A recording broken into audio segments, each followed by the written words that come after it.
What is up guys, I'm KBHD here, and this is your first look at the Samsung Galaxy S6. Now Samsung has announced two new phones today, so the Galaxy S6 and the Galaxy S6 Edge, and I have videos about both up right now, so definitely be sure to check out that Edge video as well. It'll be the first link below that like button. But this Galaxy S6 is definitely the more traditional looking of the two new phones, so this is the totally reimagined Samsung flagship, supposedly rebuilt from the ground up in its design. But if you ask me, it has a lot of elements that remind me of devices I've used in the past. But yeah, so the leaks were right. You can see it looks like another Samsung phone from the front, and then it has chamfered metal sides to grip. Real metal this time, not plastic that's painted to look like metal.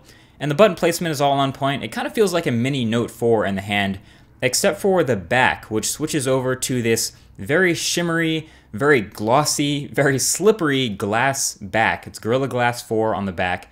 And you don't actually have to hold that glass though, since the glass curves on the edges right to the metal, so your hand is basically just holding the metal all the time, so at least it has that going for it. It is slightly thinner than the Galaxy S5, it's just 6.8 millimeters thin, and it's also a bit narrower from left to right thanks to the super thin bezels on the sides, kind of like the LG G3, so that is one thing I really like. It's a 5.1 inch display, but it manages to fit into a pretty compact, usable sized body, even with the home button and the chin and everything. And speaking of that display, it is gorgeous. So it's a 5.1 inch Quad HD AMOLED display that gives it a pixel density of 577 pixels per inch. It basically looks like a piece of paper when looking at sharp text or images or video or anything really.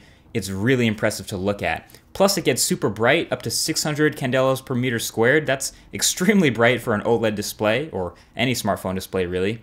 And yeah, it's absolutely beautiful. Colors are super saturated. It will likely be the best display on any smartphone when this phone is released. So that's Samsung at its best right there.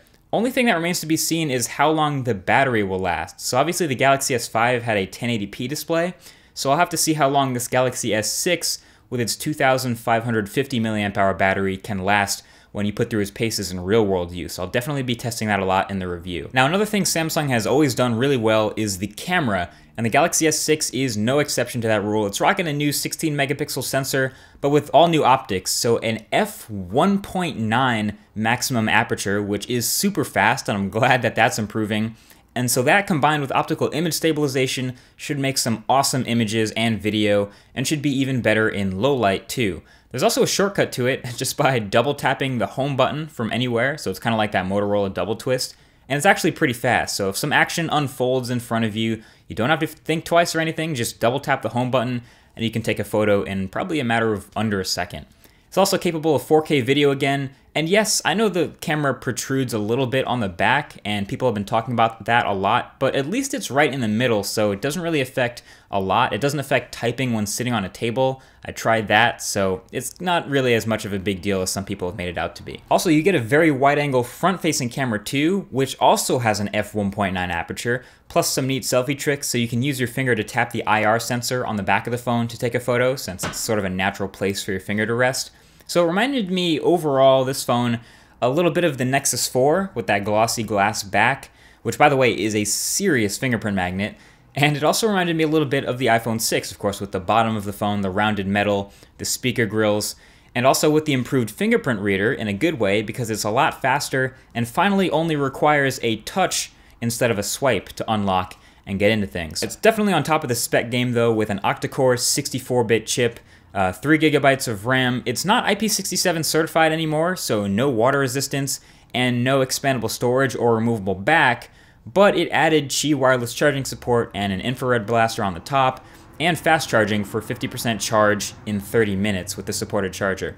Now, Samsung promised me something when they told me about this phone. They told me they cut down on the excess software by 40%. And I don't know how you measure that, but we all know by now that TouchWiz is infamous by how heavy it is, how slow it can make phones feel, and also how ugly it is.